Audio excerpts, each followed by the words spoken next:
Olá, boa noite. Veja no Brasil TV desta quarta-feira, dia 3 de maio. O ex-presidente Jair Bolsonaro é alvo de uma operação da Polícia Federal.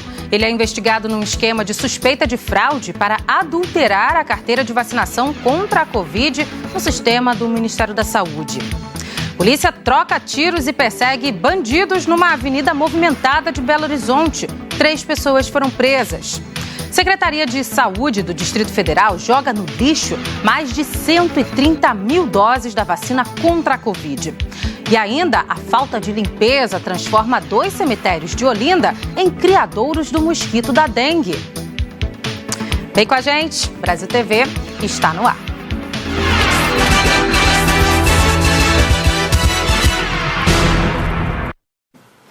A Polícia Federal fez buscas hoje na casa do ex-presidente Jair Bolsonaro na Operação Venire, que investiga a inserção de dados falsos de vacinação contra a Covid no sistema do Ministério da Saúde. 6 pessoas foram presas, entre elas o ex-ajudante de ordens de Bolsonaro, Mauro Cid Barbosa. A Polícia Federal chegou no início da manhã ao condomínio onde mora o ex-presidente Jair Bolsonaro e ficou lá por cerca de 3 horas. Os policiais fecharam o acesso à rua para evitar a concentração de curiosos e cumpriram um mandado de busca e apreensão. As buscas e prisões da operação de hoje foram feitas a pedido da Polícia Federal e autorizadas pelo ministro Alexandre de Moraes do Supremo Tribunal Federal. Ele é o relator do inquérito das milícias digitais, que apura a atuação de um grupo organizado para atentar contra a democracia e as instituições. Na casa de Bolsonaro, a PF estava em busca de indícios e provas de fraude no cartão de vacinação do ex-presidente e também da filha dele, que é menor de idade. Um advogado de Bolsonaro acompanhou toda a busca. No momento da chegada da PF, Bolsonaro e a ex-primeira-dama Michele Bolsonaro estavam em casa. Segundo as investigações, as fraudes teriam sido cometidas para permitir a entrada da família de Bolsonaro nos Estados Unidos no final do mandato.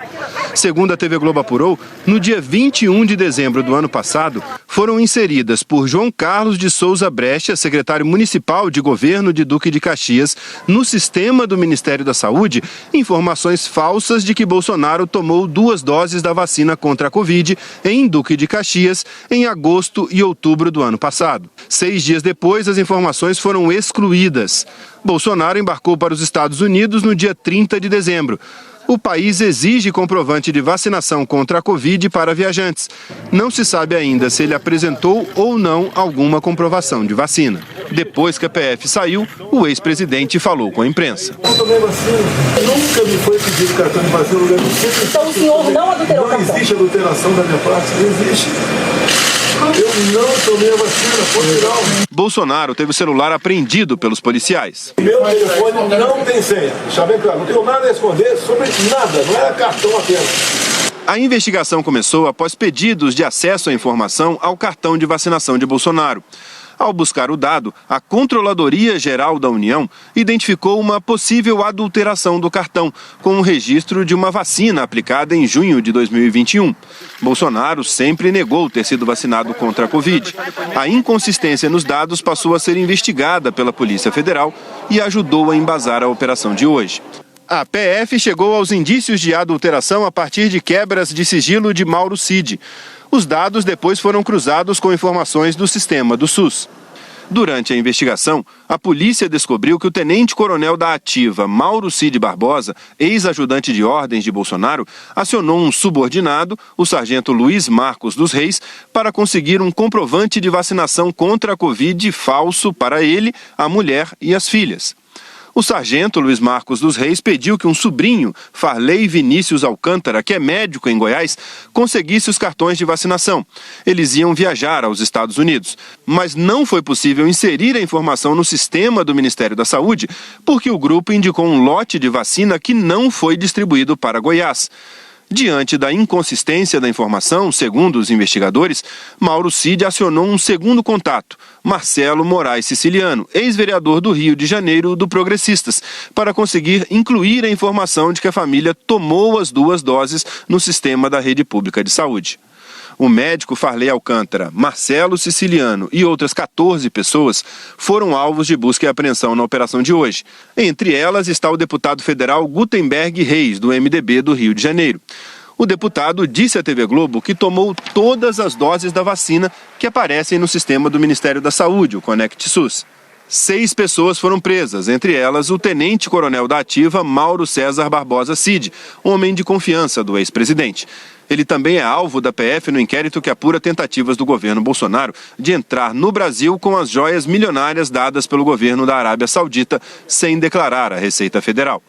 Em depoimento à PF, uma subordinada do militar disse que partiu de Cid a ordem para que fosse comprada a passagem aérea para um primeiro sargento da Marinha ir ao aeroporto de Guarulhos fazer uma última tentativa de reaver as joias.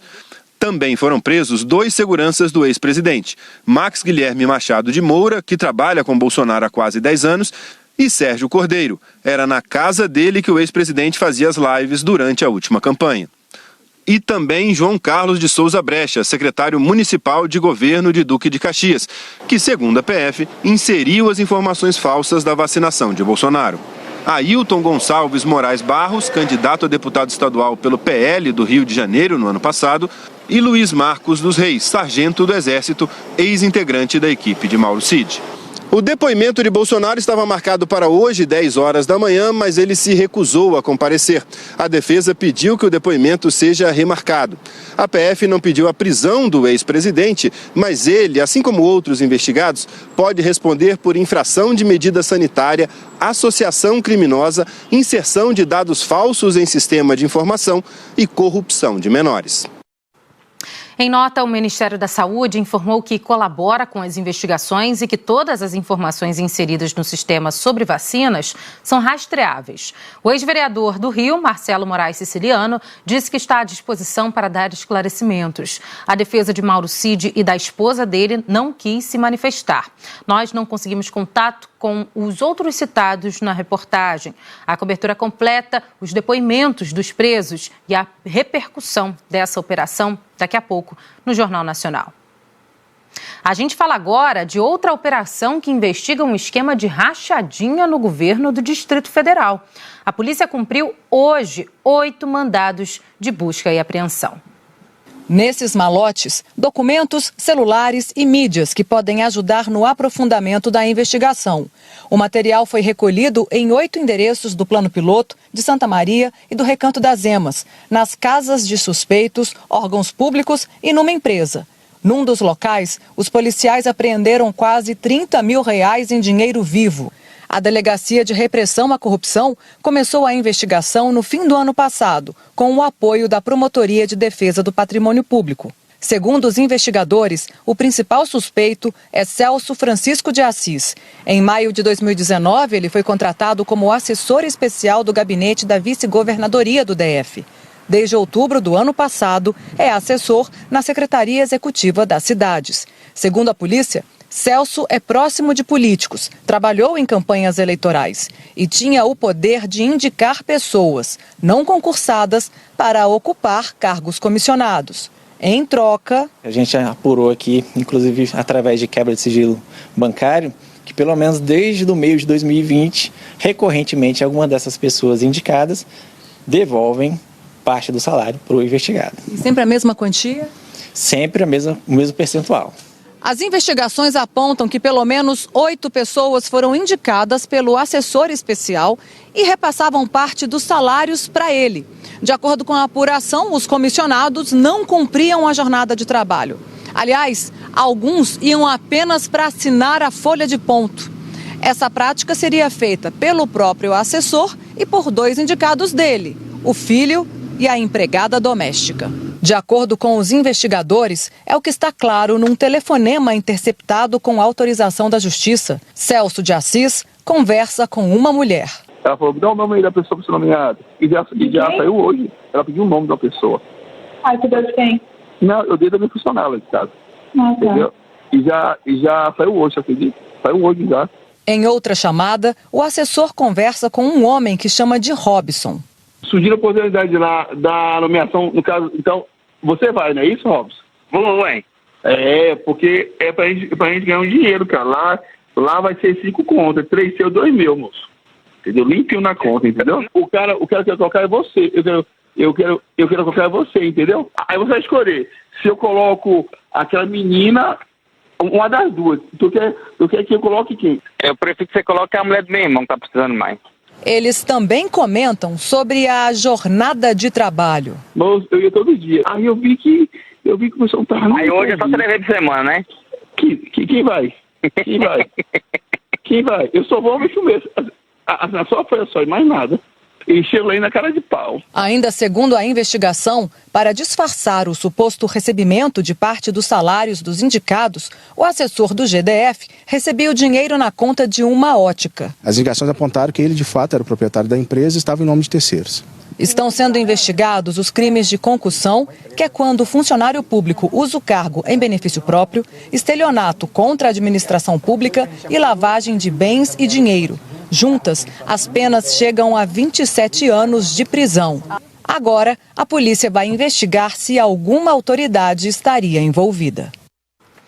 Em nota, a Secretaria Executiva das Cidades informou que a exoneração do servidor Celso Francisco de Assis foi assinada hoje e que comunicou à Controladoria Geral do DF para as providências cabíveis. Nós não conseguimos contato com a defesa de Celso. E uma perseguição em uma das principais avenidas do bairro Castelo, em Belo Horizonte, hoje de manhã, teve troca de tiros. Um susto para os moradores. A Cláudia Mourão tem as informações. A gente conseguiu conversar com algumas pessoas, ninguém quis gravar a entrevista, mas contou pra gente momentos de pânico, viu? Um morador aqui contou pra nossa equipe que ouviu pelo menos 4 tiros e Sérgio Leite vai mostrar pra vocês aqui, quem conhece essa região sabe onde nós estamos. Tancredo Neves, quase na chegada ali com a Pedro II e foi aqui no cruzamento com a Avenida Altamiro Avelino Soares. Bom, nós temos inclusive imagens dos moradores que mostram essa movimentação, né, de polícia.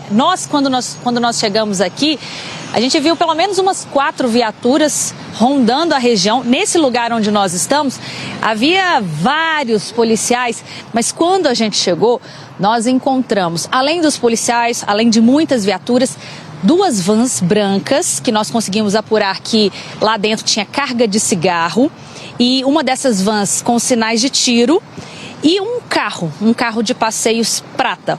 Foram 3 presos nessa grande operação. Aqui no calor do momento, nós conversamos com alguns policiais que disseram que a ocorrência estava em andamento, eles estavam procurando aí em outros pontos do bairro, por isso não podiam dar maiores informações, mas daqui a gente conseguiu desvendar algumas coisas, alguns moradores ouviram esses fatos aí, e o que a gente tem de certo mesmo é que tudo isso, né, os 3 homens e os veículos que foram apreendidos foram levados lá para o 34º Batalhão da Polícia Militar, justamente onde esse caso vai ser apurado.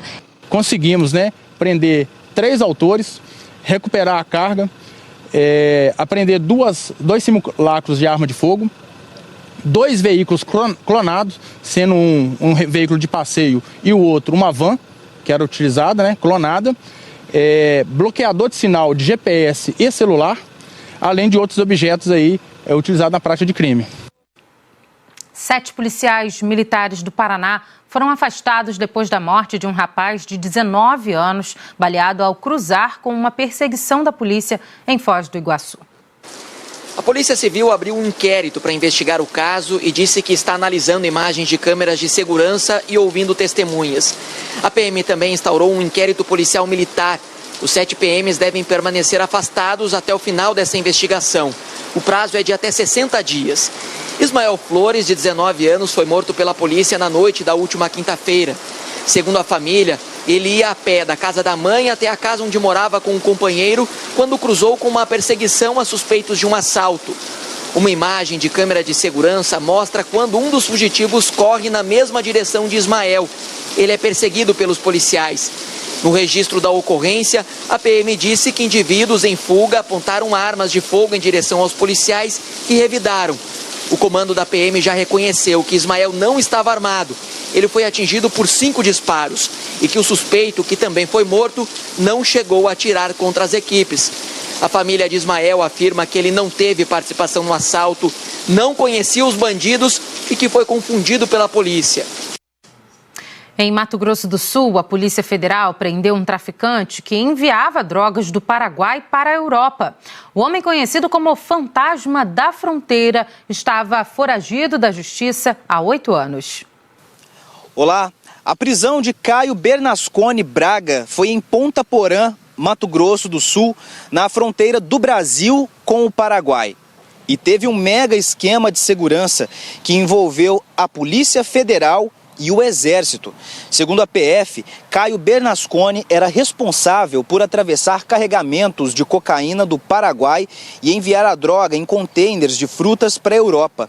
O traficante tinha mandado de prisão em aberto pela Justiça de São Paulo há pelo menos 8 anos, segundo a PF. O Fantasma da Fronteira foi denunciado e teve outra prisão decretada em 2020. Ele estaria ligado à organização criminosa liderada por Sérgio de Arruda Quintiliano, o Minotauro, preso em 2019 em Balneário Camboriú. Caio se apresentava como agente comercial e usava nome falso. De Campo Grande, Diego Queiroz, para o Brasil TV. A Secretaria de Saúde do Distrito Federal intensifica a campanha de vacinação contra a Covid para o não desperdício de doses da vacina. Desde o ano passado, mais de 130 mil doses do imunizante contra a Covid com a data de validade vencida já foram parar no lixo. A fila ia se formando e não parava de chegar carro. A movimentação na UBS 1 da Asa Sul era intensa no fim do dia. Isso porque a unidade conta com atendimento e vacinação noturna, de segunda a sexta até às 10 da noite. Dava para se vacinar dentro ou fora do carro pelo sistema drive-thru. Os amigos aproveitaram a saída do trabalho para completar a imunização. A gente veio na hora do almoço e estava bastante cheio. Aí agora o drive-thru, nossa, muito bom. Muito bom, a mão na roda e até às 10 da noite, muito bom. Gostei muito. Vacinas para todos, importante, e é isso, vamos vacinar. Quando um frasquinho da vacina sai do freezer, é importante que ele seja utilizado. Caso contrário, ele corre o risco de ser descartado por vencimento após descongelamento. De acordo com dados obtidos via Lei de Acesso à Informação, no ano passado, a Secretaria de Saúde descartou 10.947 doses de imunizante contra a Covid-19 após o descongelamento. Esse ano foram 1.569 vacinas perdidas por esse mesmo motivo de janeiro a março. Já com relação à perda por vencimento na data de validade, foram 135.382 doses de vacinas em 2022, enquanto neste ano, de janeiro a março, foram 389 doses. E com a adesão à campanha é possível evitar as perdas de imunizante. Desde o dia 25 de abril, a vacina bivalente contra a Covid-19 está disponível para todas as pessoas acima dos 18 anos. A Secretaria de Saúde faz apenas uma recomendação, que a última dose tenha sido recebida há pelo menos 4 meses. A seguir, a surpresa da visita de bombeiros de Minas Gerais ao menino que sonha em vestir a farda laranja da corporação. Não saia daí que a gente te conta essa história.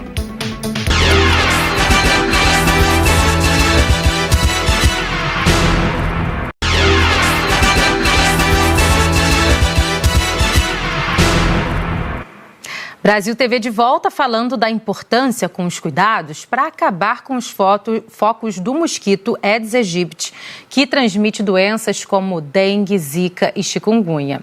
É que hoje nossas equipes estiveram em 2 cemitérios de Olinda e encontrou situações que favorecem o aparecimento do mosquito, como lixos, vasos e jarros com água acumulada.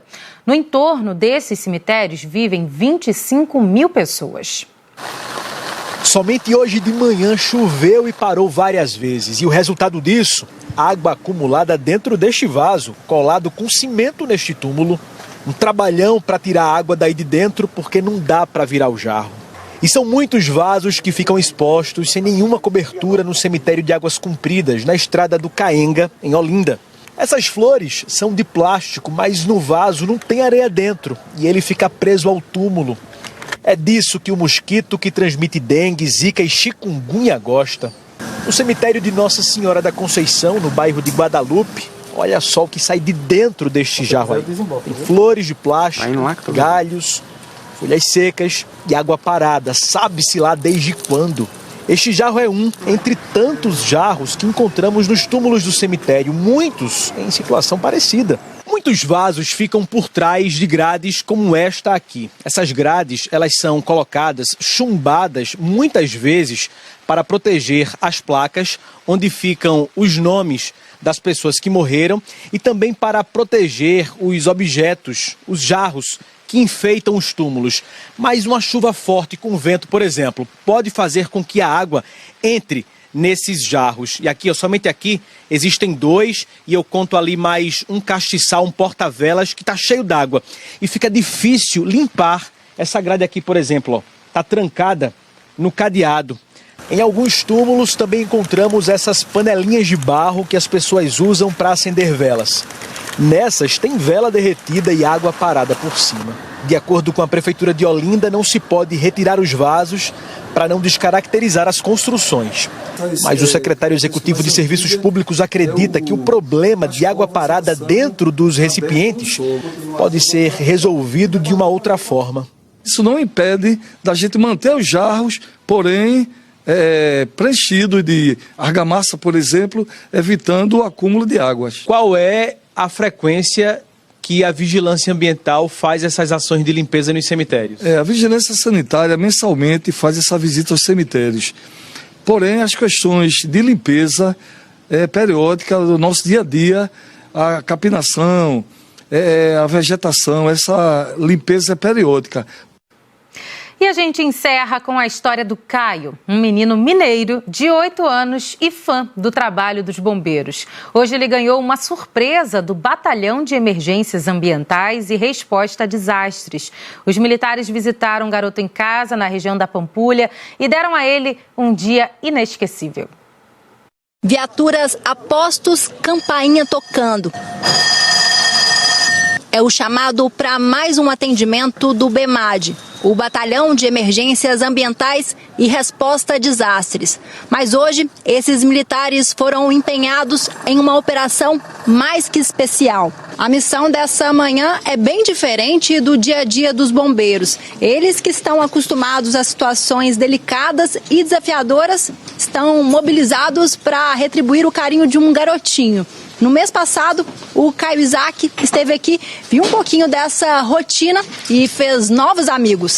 O Caio, de 8 anos, vestiu o roupão de combate a incêndio, conheceu os cães de busca, andou numa viatura e foi embora feliz da vida. Ele só não imaginava que teria um reencontro em tão pouco tempo. Vamos deslocar e tentar propiciar uma manhã, retribuindo aí a visita que ele nos fez, de forma que ele possa também ficar bastante feliz. O comboio com 5 viaturas em direção à casa do garoto saiu do batalhão pouco antes das 10 da manhã. Às 10h08, a operação chegou ao destino. Surpresa, muita emoção e presentes. O Caio ganhou um caminhão, camisa de bombeiro mirim e a chance de mais uma vez ter o contato com a profissão que quer seguir. Entrou na viatura e até ligou a sirene. Eu já posso ser um bombeiro, mas eu preciso de ter habilidade para pilotar o caminhão. A felicidade que eu tô, a mãe dele, sabe? Eu nem dormi direito essa noite. E olha que a gente não achou que seria, essa recepção toda, sabe? Essa festança toda. O sonho do Caio é salvar vidas, mas por enquanto precisa lutar contra um desafio que afeta a própria saúde. Ele foi diagnosticado com leucodistrofia e também visão subnormal. Em menos de um ano ele está perdendo 2% em cada vista.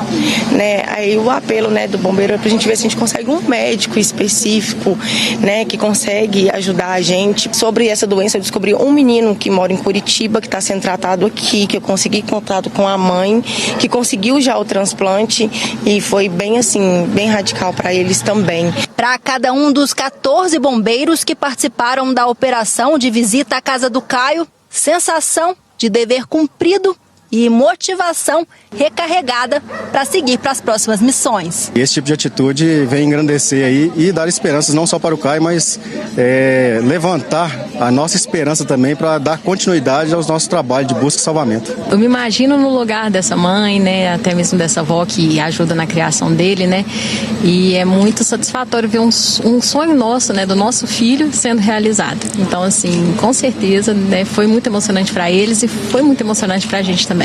E a gratidão do Caio veio em forma de abraço apertado. Porque é minha felicidade ser bombeiro. Bombeiros, vidas, salvar! O Brasil TV fica por aqui. Outras notícias no Jornal Nacional, hoje um pouco mais cedo, às 8 da noite, hora de Brasília. Uma ótima noite para você.